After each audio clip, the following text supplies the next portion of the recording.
अल्हम्दुलिल्लाह अल्हम्दुलिल्लाहिल्लज़ी हदाना इला सिरात मुस्तकीम वस्सलातु वस्सलामु अला रसूलिल करीम। अल्लाहुम्मा सल्लि अला मुहम्मदिन व अला आलि मुहम्मद कमा सल्लैता अला इब्राहीम व अला आलि इब्राहीम इन्नका हमीदुम मजीद। अल्लाहुम्मा बारिक अला मुहम्मदिन व अला आलि मुहम्मद कमा बारकता अला इब्राहीम व अला आलि इब्राहीम इन्नका हमीदुम मजीद। दोस्तों, आज हम बात करेंगे इस्तग़फ़ार की फ़जीलत की।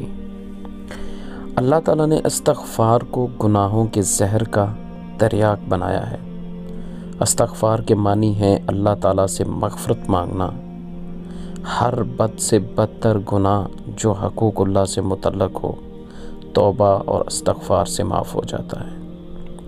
लिहाजा जब कोई गुनाह सगीरा या कबीरा सरज़द हो तो फ़ौरन तौबा और इस्तग़फ़ार से इसकी तलाफ़ी करनी चाहिए, बल्कि ख़िलाफ़े उला अमूर पर भी इस्तग़फ़ार करना चाहिए। और बज़ाहिर कोई गुनाह सरज़द ना हो तब भी कसरत से इस्तग़फ़ार करते रहना चाहिए। हर मुसलमान जानता है कि रसूल अकरम सल्लल्लाहु अलैहि व आलिहि वसल्लम गुनाहों से बिल्कुल मासूम और पाक थे। इसके बावजूद आप सल्लल्लाहु अलैहि वसल्लम फरमाते हैं कि मैं अल्लाह ताला से रोज़ाना 70 से ज़ायद मरतबा इस्तग़फ़ार करता हूँ। ये बुखारी शरीफ की रवायत है।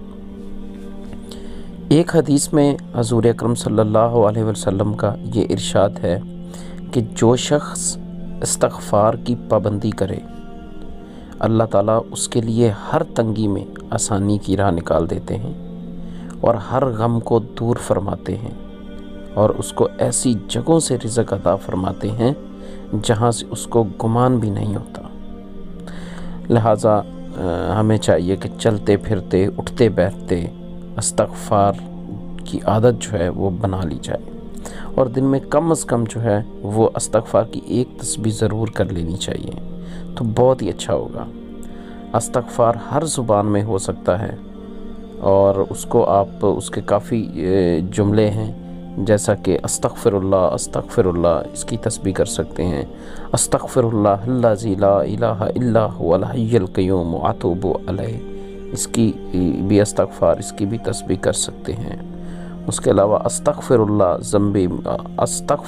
रब्बी मिन कुल्लि ज़ंबी व अतूबु अलैह, इसकी भी तस्बीह कर सकते हैं, जिसका मतलब है मैं अपने परवरदिगार से हर गुनाह की मग़फ़िरत मांगता हूँ और तौबा करता हूँ।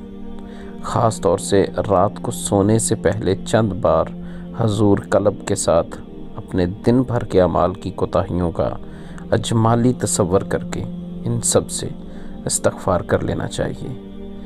और हर नमाज के बाद चलते फिरते उठते बैठते इस्तग़फ़ार करना चाहिए, नहीं तो रोज़ाना एक तस्बीह की आदत जो है वो ज़रूर बना लेनी चाहिए। और इससे अल्लाह ताला आपके लिए जो परेशानियां हैं उनको ख़त्म करता है और ऐसी जगहों से आपको रिज़्क़ अता करता है जहां से आपकी सोच भी नहीं होती। और अगर कोई कर्ज़दार हो तो कसरत से इस्तग़फ़ार करे तो अल्लाह ताला ऐसी जगहों से सबब जो है वो पैदा फरमाते हैं कि आपका कर्ज़ जो है वो भी अदा हो जाता है या उसका हल निकल आता है। तो या अल्लाह नफ्स व शैतान और बुरे माहौल से हम सब की हिफाजत फरमाए और अल्लाह ताला सब को अपने हिफ्ज़-ओ-अमान में रखे। आमीन सुमा।